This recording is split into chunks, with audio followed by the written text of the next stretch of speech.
Hello students, कैसे हैं आप लोग? आई होप आप लोगों की पढ़ाई बहुत अच्छी चल रही होगी। देखिए, आज का जो हमारा टॉपिक है वो है सूर्यताप, जिसे इंग्लिश में बोलते हैं इंसोलेशन। देखिए, इंसोलेशन जो है ना वो क्लाइमेटोलॉजी का एक बहुत ही इंपॉर्टेंट टॉपिक है, क्योंकि ये टॉपिक जो है वो आपके बेसिक्स को कवर करता है। और आपका अगर बेसिक्स जो है वो एकदम कवर हो चुका है तो उसके बाद किसी भी तरीके का क्वेश्चन आएगा तो वो आपके लिए ईजी होगा सॉल्व करना। तो चलिए शुरू करते हैं इंसोलेशन। देखिए, इंसुलेशन में जनरली इस तरीके के क्वेश्चन आते हैं। मान लीजिए कि यहाँ पे फर्स्ट क्वेश्चन लिखा है कि सूर्यताप को स्पष्ट करते हुए पृथ्वी के धरातल पर इसके वितरण को प्रभावित करने वाले कारकों पर चर्चा करें। तो सबसे पहले हम लोग इस क्लास में ये जानेंगे कि इंसुलेशन होता क्या है, ठीक है, उसकी परिभाषा क्या है।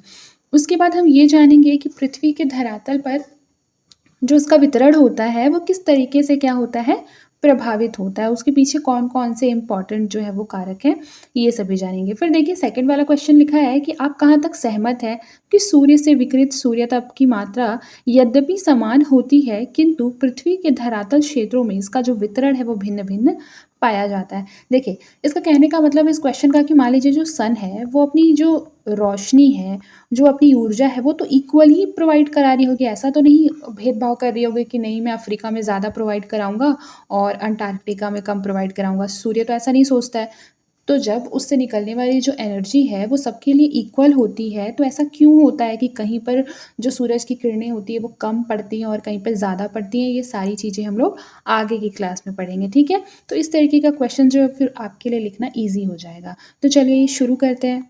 अब सबसे पहले ये जानते हैं कि सूर्यताप यानी इंसोलेशन होता क्या है। देखिए, इंसोलेशन जो है वो मान लीजिए कि जैसे पृथ्वी है, ठीक है, तो आप लोगों को पता होना चाहिए कि पृथ्वी का जो सरफेस एरिया है उस पर सूर्य से प्राप्त होने वाली ऊर्जा जो है वो पृथ्वी की सरफेस से क्या करती है, टकराती है।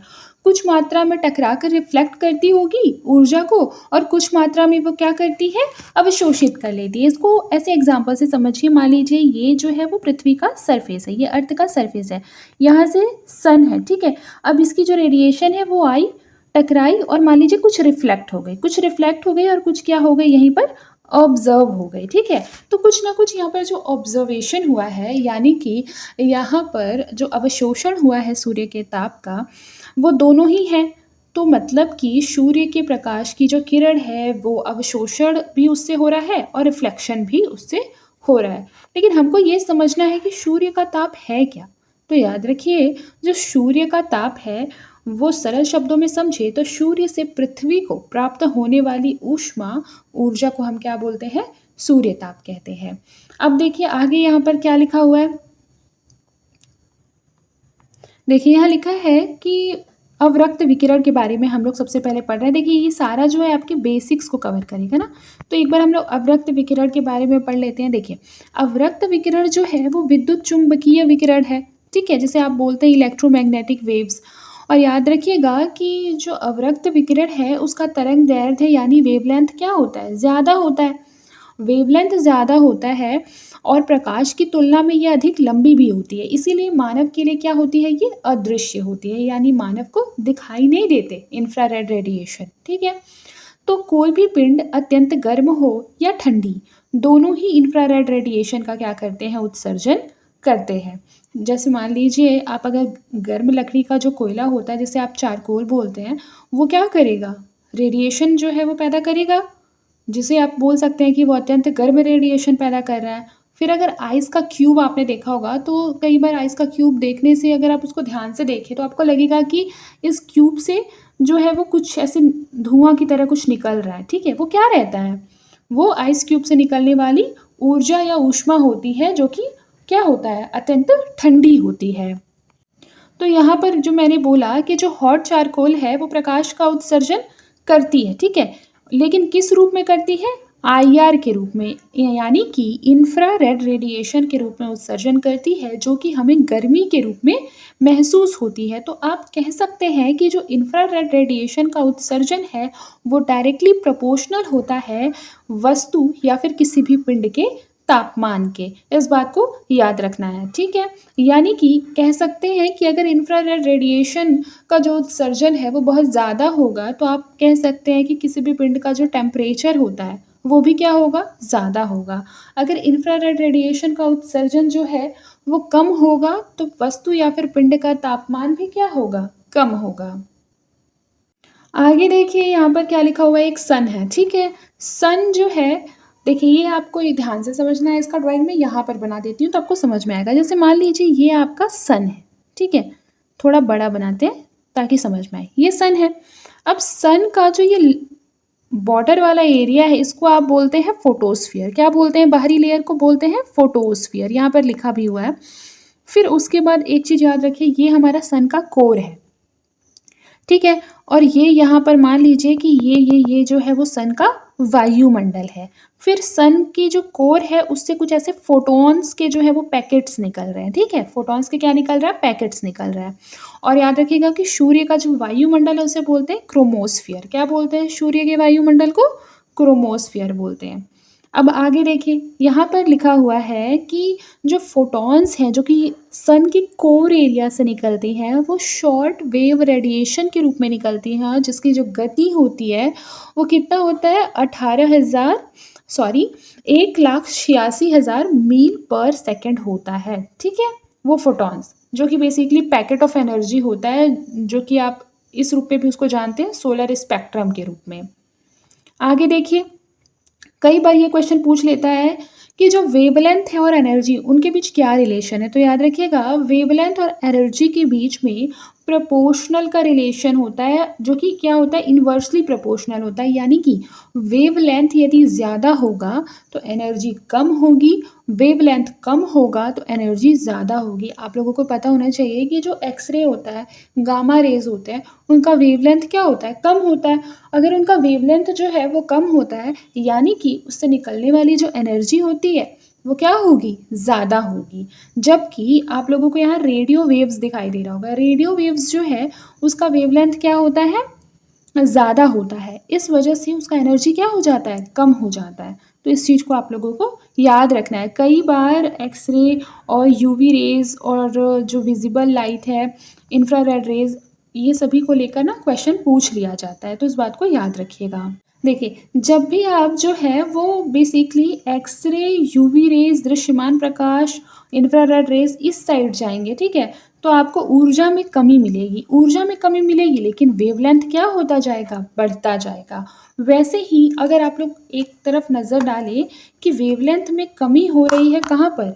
इस साइड अगर आप जाएंगे तो वेवलेंथ में कमी हो रही है। वेवलेंथ में कमी हो रही है मतलब क्या होगा? एनर्जी जो है वो बढ़ेगा। इस बात को आप लोगों को याद रखना है, ठीक है। समझ में आ रहा है आप लोगों को आज का क्लास?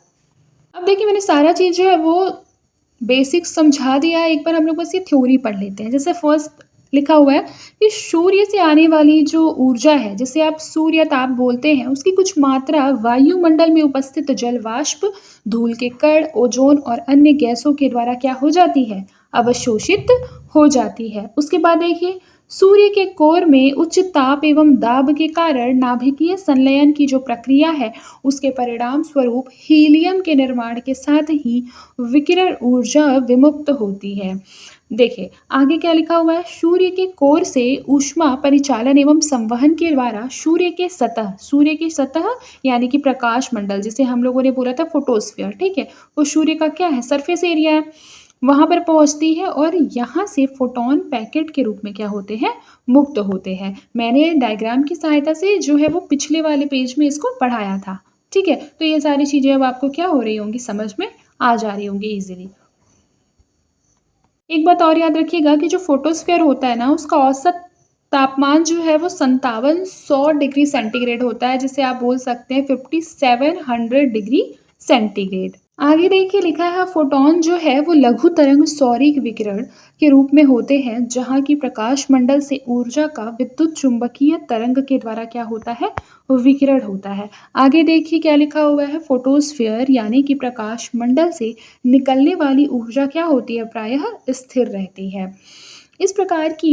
इस प्रकार पृथ्वी की सतह के प्रति इकाई क्षेत्र पर सूर्य से प्राप्त ऊर्जा भी प्रायः स्थिर रहती है, जिसे कि सौरिक स्थिरांक यानी सोलर कांस्टेंट कहते हैं। इस प्रकार सौरिक स्थिरांक सूर्य के विकिरण दर को प्रदर्शित करते हैं, जो कि प्रति वर्ग सेंटीमीटर प्रति मिनट कितना होता है? 1.94 या फिर 1.96 ग्राम कैलोरी या फिर लैंजली होता है। देखिए इसका वैल्यू जो है ना वो जनरली कहीं पर 1.94 होता है और कहीं पर 1.96 होता है। बहुत से बुक्स में क्या होते हैं ना, ये थोड़े डिफरेंट टाइप के डिजिट दिए होते हैं, तो एक बार आप दोनों देख लेंगे। आगे देखिए, पृथ्वी एवं सूर्य के मध्य औसत दूरी कितनी है लगभग, बताइए कितनी है औसत दूरी? 14,96,08,992 किलोमीटर। साथ ही पृथ्वी का आकार भी क्या है, छोटा है सूर्य की अपेक्षा। फलतः पृथ्वी जो है वो सौरिक ऊर्जा का आधा अरबवां हिस्सा प्राप्त करती है, जो कि 23 खरब अश्व शक्ति के क्या होती है, बराबर होती है। देखिए क्या ऊर्जा एवं तरंग दैर्ध्य के मध्य व्युत्क्रमानुपाती संबंध होता है। इसका मतलब तो मैंने पहले ही बताया था कि जब ऊर्जा जो है वो ज़्यादा होगी तो तरंग दैर्ध्य क्या होता है, कम होता है, वेवलेंथ क्या होता है, कम होता है।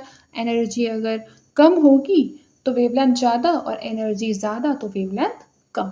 ठीक है, देखिए हम लोगों ने अभी तक पढ़ा कि सूर्यताप क्या होता है। तो हम लोगों ने पढ़ा कि जब सूर्य की किरणें जो है वो वायुमंडल को क्रॉस करके पृथ्वी की जो सरफेस है वहाँ तक पहुँचती हैं, तो उसे क्या कर देती है, हीट कर देती है बहुत ज़्यादा। तो इसे ही हम क्या बोलते हैं, इंसोलेशन बोलते हैं। ये पूरी जो घटना है उसे हम क्या बोलते हैं, इंसोलेशन बोलते हैं। अब आगे देखिए कि सूर्य ताप को प्रभावित करने वाले कारक। तो आप लोगों को पता होना चाहिए कि पृथ्वी पर प्राप्त होने वाला जो सूर्य का ताप है, जो टेम्परेचर है, उसकी मात्रा बहुत सारे इलाकों पर क्या होती है, भिन्न, मतलब कि डिपेंड करती है कि इलाका किस तरीके से है, तो उस तरीके से उसे क्या होता है, सूर्य का ताप जो है वो प्राप्त होता है। यहाँ पर आपको दिखाई भी दे रहा होगा वितरण को प्रभावित करने वाले कारक। परिचय कंप्लीट हो चुका है। तो फर्स्ट है सौरिक विकिरण का सापेक्ष तिरछापन, यानी आप बोल सकते हैं, मान लीजिए ये पृथ्वी है, ठीक है, और ये आपका सूर्य है। तो सूर्य यहाँ पर जो है वो ज़्यादा एनर्जी देगी, पर यहाँ पर तो आपको भी पता है कि सूर्य की एनर्जी क्या हो जाएगी, कम हो जाएगी। तो यहाँ पर प्राप्त होने वाला जो सूर्य का ताप है वो क्या हो जाएगा, कम हो जाएगा। फिर आपतन कोण का मान, देखिए सूर्य जितनी ज़्यादा कोण से आएगी ना, बेसिकली उतना ज़्यादा क्या होगा, टेम्परेचर होगा, ठीक है। और बहुत ही अगर कम कोण बनाकर वो आएगी, मान लीजिए वो ऐसे आ रही है, ठीक है, तो क्या होगा, कम होगा। फिर देखिए पृथ्वी सूर्य के मध्य की दूरी डिपेंड करती है कि सूर्य का ताप कितना प्राप्त होगा। मान लीजिए पृथ्वी और सूर्य, ठीक है, मान लीजिए ये अर्थ है और ये आपका सन है, इन दोनों के बीच का डिस्टेंस क्या हो जा रहा है, बहुत ज़्यादा हो जा रहा है। अगर डिस्टेंस बहुत ज़्यादा हो जाएगा तो सूर्य से आने वाला जो टेम्परेचर है, जो अर्थ को मिलना चाहिए था, वो भी क्या हो जाएगा, कम हो जाएगा। लेकिन मान लीजिए कि अर्थ और सन के बीच की दूरी क्या है, बहुत कम है, ठीक है, तो सन से जो आपको टेम्परेचर मिलेगा अर्थ पे, वो क्या हो जाएगा, बहुत ज़्यादा हो जाएगा। तो डिपेंड करता है कि पृथ्वी सूर्य के मध्य की दूरी कितनी है, ठीक है। आगे देखिए दिन की अवधि, ये समझना तो बेहद ईजी है। देखिए दिन की अवधि का फैक्टर आप ऐसे समझ सकते हैं कि आप लोगों को पता होना चाहिए, ठंडी में जो होता है, ऐसा दादी और मम्मी लोग कहते हैं कि दिन अभी छोटा करेगा, आप लोगों ने सुना भी होगा। या फिर गर्मी का टाइम होता है तो वो कहा जाता है कि दिन अभी क्या होगा, बड़ा होगा। तो दिन छोटा या बड़ा कैसे होता है, क्या आप बता सकते हैं?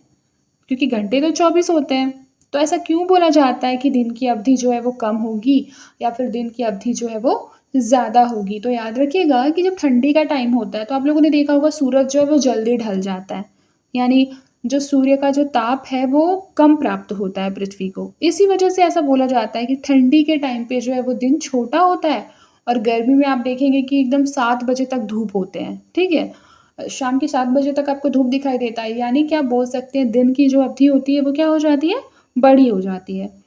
तो सूर्य का ताप किस पर डिपेंड करता है, दिन की अवधि पर। इतना आपको समझ में आया। अब आगे देखिए सौर्य कलंक क्या होता है, बताइए। देखिए सौर्य कलंक आप लोगों को पता होना चाहिए, सन स्पॉट जो है, सन में ऐसे बहुत से ऐसे सन स्पॉट यानी छोटे छोटे स्पॉट पाए जाते हैं। ये स्पॉट जो है वो गहरे काले रंग के होते हैं, और यहाँ का टेम्परेचर भी क्या होता है, कम होता है। तो याद रखिएगा कि जब टेम्परेचर वहाँ का कम होगा और काले होंगे, मतलब कि वहाँ पर सनलाइट नहीं पड़ रहा है, और बाकी जगह पर क्या हो रहा है, सनलाइट वहाँ पर निकल रहा है। लेकिन ऐसा बोला जाता है कि अगर सन स्पॉट बहुत ज़्यादा होंगे तो सूर्य से जो सूर्य ताप निकलेगा वो बहुत तीक्ष्ण निकलेगा, बहुत ज़्यादा निकलेगा। पर सन स्पॉट अगर कम है, ठीक है, तो सन स्पॉट कम होने की वजह से सूर्य का ताप भी क्या हो जाता है, कम हो जाता है, ठीक है। तो सौरिक अलंक वैसे बहुत ज़्यादा इंपॉर्टेंट है एग्जाम के दृष्टिकोण से और कई बार आता भी है। अब इसको हम लोग एक एक करके थोड़ा डिटेल में पढ़ लेते हैं।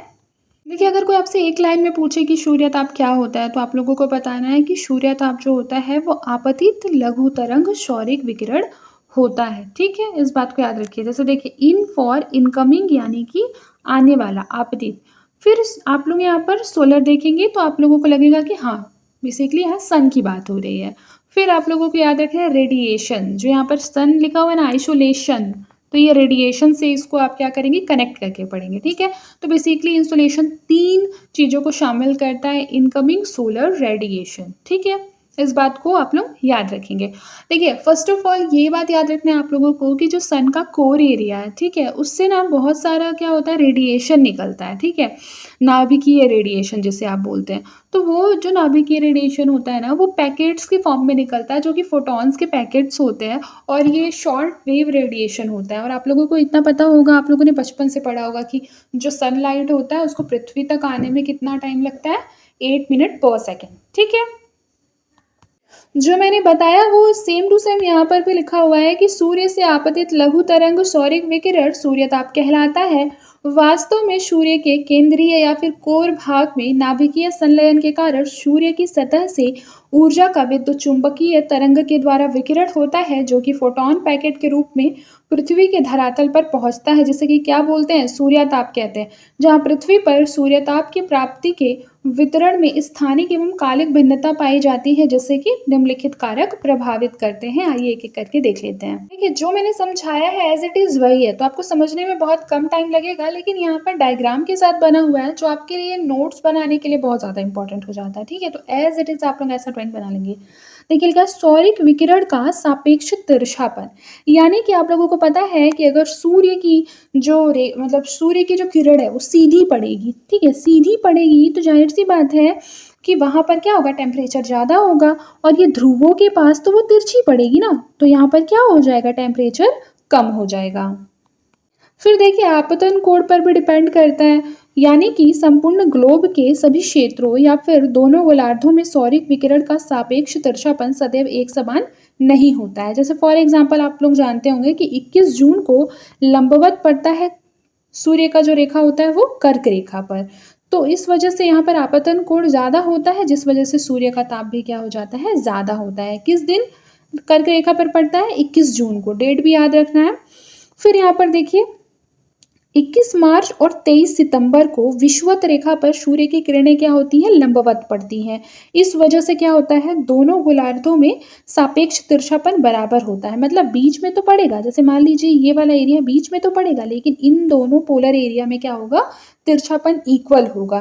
तो यानी कि आप कह सकते हैं कि जो नॉर्थ हेमिस्फीयर है और साउथ हेमिस्फीयर है, दोनों को इस टाइम पे सूर्य की जो प्राप्ति होती है, सूर्य ताप की, वो क्या होती है, इक्वल होती है। आगे देखिए क्या लिखा हुआ है। अब देखिए, ये जो आपका एरिया है, ये मान लीजिए ये आपका मकर रेखा है, ठीक है, तो मकर रेखा पर सूर्य की जो किरणें होती है वो लंबवत पड़ती है 22 दिसंबर को। कब पड़ती है, 22 दिसंबर को। तो इस यहाँ पर लिखा हुआ है कि दक्षिणी गोलार्ध में सापेक्ष तिरछापन क्या हो जाता है, बेसिकली क्या हो जाता है, कम हो जाता है, तो जिस वजह से क्या होता है, सूर्यताप जो है वो ज़्यादा होता है। यानी कि ये वाला एरिया है, अब यहाँ पर लंबवत पड़ेगा, ठीक है, लंबवत पड़ेगा तो तिरछापन कम हो जाएगा। तिरछापन अगर सूर्य का कम हो गया सीधा पड़ने की वजह से, सूर्य की जो किरणें हैं वो अगर सीधी पड़ रही है मकर रेखा पर, तो आप कह सकते हैं कि दक्षिणी गोलार्ध में तिरछापन कम हो जाएगा और नॉर्थ हेमिस्फीयर में तिरछापन क्या होगा, ज़्यादा हो जाएगा। तो जब साउथ हेमिस्फीयर में तिरछापन कम है, यानी कि सूर्यताप क्या हो जाएगा, ज़्यादा हो जाएगा। देखिए, ये बहुत ज़्यादा इंपॉर्टेंट है, ठीक है, बहुत ज़्यादा इंपॉर्टेंट है। पृथ्वी एवं सूर्य के मध्य की दूरी, आप लोगों को पता होना चाहिए कि जब पृथ्वी और सूर्य के मध्य में क्या होती है, दूरी बहुत मिनिमम होती है, तो उसे हम उपसौर की स्थिति बोलते हैं। किस, क्या बोलते हैं, उपसौर की स्थिति। एक बार मेरे साथ रिपीट कीजिए कि जब सन एवं अर्थ के बीच में जो डिस्टेंस होता है वो मिनिमम होता है, तो उसे हम बोलते हैं उपसौर की स्थिति, जो कि 3 जनवरी को होता है। और जब सन और अर्थ के बीच में जो डिस्टेंस होता है वो मैक्सिमम होता है, तो उस टाइम पे जो हम ये बोलेंगे कि वो अपसौर की स्थिति होती है, जो कि 4 जुलाई को होती है। इस बात को याद रखना है। तो अब बताइए कि डिस्टेंस ज़्यादा होगा यानी अपसौर की स्थिति में जो है वो सूर्य ताप की प्राप्ति क्या हो जाएगी? कम हो जाएगी, जबकि जो उपसौर की स्थिति है उसमें क्या हो जाएगी? सूर्य ताप की प्राप्ति ज़्यादा हो जाएगी, क्योंकि सन और अर्थ के बीच का डिस्टेंस क्या हो जाएगा? कम हो जाएगा। फिर मैंने आपको दिन की अवधि वाला भी बताया था, ठीक है? अगर दिन की अवधि समान हो जाएगी तो सूर्य की प्राप्ति भी क्या हो जाएगी? समान हो जाएगी। लेकिन आप लोगों को पता होना चाहिए कि इक्वेटर पर वर्ष भर दिन की अवधि क्या होती है? लगभग 12 घंटे होती है। इसी वजह से वहाँ पर सबसे ज़्यादा क्या होता है? सूर्य का ताप होता है, ठीक है?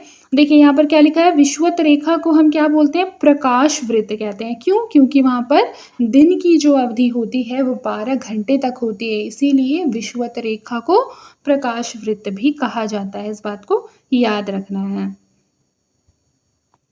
याद रखिएगा कि विषुवत रेखीय मतलब सूर्य की प्राप्ति का जो बोला जाए कि कहाँ पर सूर्य की प्राप्ति सबसे ज़्यादा होती है, तो आप लोगों को याद रखना है विषुवत रेखा पे, ठीक है? लेकिन कोई पूछे कि विषुवत रेखा का टेम्परेचर सबसे ज़्यादा मैक्सिमम क्यों नहीं होता है? अगर सूर्य का जो टेम्परेचर है वो सबसे ज़्यादा अगर विषुवत रेखा यानी कि आप बोल सकते हैं भूमध्य रेखा पर होती है, तो सूर्य ताप की प्राप्ति ज़्यादा होने के बावजूद क्यों ऐसा होता है कि वहाँ का टेम्परेचर मैक्सिमम नहीं होता है? तो याद रखिएगा कि जो हमारा भूमध्य रेखा वाला एरिया है उसके आसपास जो है ना वो बहुत सारे जलीय भाग हैं। तो जलीय भाग होने की वजह से बहुत से ओशन, बहुत से नदी तालाब होने की वजह से वहाँ पर वाष्पीकरण भी बहुत ज़्यादा होगा, और अगर वाष्पीकरण बहुत ज़्यादा होगा तो आप लोगों को पता है कि वहाँ का टेम्परेचर धीरे धीरे कम होता जाएगा। तो इसी वजह से आप कह सकते हैं कि विषुवत रेखा जो है उसके मतलब विषुवत रेखा का जो टेम्परेचर है वो क्या है? कम है।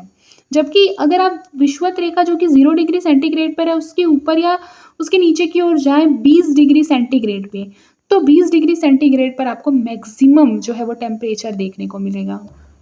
अब देखिए मैंने बताया कि सौर कलंक के ऊपर भी डिपेंड करता है कि सूर्य का ताप जो है वो कितना होगा और कितना नहीं। जैसे देखिए यहाँ लिखा है सूर्य की सतह अथवा प्रकाश मंडल पर अपेक्षाकृत कम तापमान वाले धब्बे पाए जाते हैं, जिन्हें कि सौर कलंक भी कहते हैं। इनका कोई स्थायी रूप नहीं होता, अपितु ये बनते बिगड़ते रहते हैं और इनकी संख्या में परिवर्तन होता रहता है। जहाँ इनकी संख्या में परिवर्तन जो है वो 11 वर्षों के चक्र में होता है। विद्वानों के अनुसार जब इनकी संख्या में वृद्धि होती है तो सूर्य ताप की प्राप्ति अधिक, और जब इनकी संख्या में कमी आती है तो सूर्य ताप की प्राप्ति में क्या हो जाती है? कमी हो जाती है। किंतु इसकी सत्यता वर्तमान में क्या है? जांच का विषय है, यानी कि अभी तक ये प्रमाणित नहीं हुआ है, ठीक है? केवल क्या है? जांच का विषय है। आगे देखिए वैज्ञानिकों के अनुसार सौर कलंक जो है वो विश्वव्यापी मौसमी अनियमितता या फिर जलवायु परिवर्तन में भूमिका निभा सकते हैं। देखिए प्रसरण या प्रकीर्णन, जैसे इंग्लिश में आप बोलते हैं स्कैटरिंग, ठीक है? ये अलग टॉपिक है सूर्यताप से, मतलब ऑलमोस्ट सिमिलर ही है, बट ये हम लोग पढ़ेंगे एल्बिडो के लिए बहुत इंपॉर्टेंट है, ठीक है? तो इसको हम लोग नेक्स्ट क्लास में कवर करेंगे। प्रसरण और जैसे आप प्रकीर्णन बोल रहे हैं, ये और अल्बिडो दोनों जो है वो बहुत इंपॉर्टेंट है और दोनों को हम लोग नेक्स्ट क्लास में कवर करेंगे। देखिए फर्स्ट ऑफ ऑल मैं आपको एक और बात बता दूं कि जब भी आप कोई नोट्स बना रहे हैं, ठीक है, तो आप उसको कम से कम 5 बार तो रिवाइज करेंगे, या फिर आपका 10 बार भी हो सकता है, ठीक है? जिस हिसाब से आपके सब्जेक्ट की डिमांड होगी आप उस हिसाब से काम कीजिएगा। जैसे देखिए फॉर एग्जांपल के लिए मैंने 2023 से 2025 के बीच में इस टॉपिक को और इस पेज को या फिर इस बोल सकते हैं इस चैप्टर को मैंने कितने बार रिवाइज किया है। यहाँ पर 5 डेट्स डले हुए हैं, ठीक है? इसमें बहुत बार ऐसा हुआ है कि मैं रिवीजन करते वक्त डेट डालना भूल जाती होंगी, ठीक है? यानी ये वाला जो टॉपिक है या फिर हमारा जो फिजिकल ज्योग्राफी है बोल सकते हैं, वो लगभग अभी तक मैंने 10 बार रिवाइज किया है, ठीक है? जिसमें मैंने 5 बार मुझे डेट डालना याद था तो बस मैंने ऐसे डाल लिया है, अदरवाइज मैंने कम से कम उसको 10 बार रिवाइज किया होगा, तब जाके जो मेरे टॉपिक्स है या फिर मेरा जो बेसिक्स है वो थोड़ा क्लियर हुआ है, ठीक है? तो आप जितनी ज़्यादा बार रिवाइज करेंगे ना उतना ज़्यादा आपकी डेप्थ नॉलेज जो है वो बढ़ने लगेगी, ठीक है? तो इसी वजह से रिवीजन से कभी भी पीछे ना हटे। जितना भी मैं पढ़ाती हूँ भले उतना ही पढ़े, ठीक है, शॉर्ट नोट्स बना के, लेकिन रिवीजन बहुत इंपॉर्टेंट है। तो आज के लिए बस इतना ही, मिलते हैं नेक्स्ट क्लास में। तब तक के लिए अपना ख्याल रखिए और मन लगाकर पढ़ाई करते रहिए।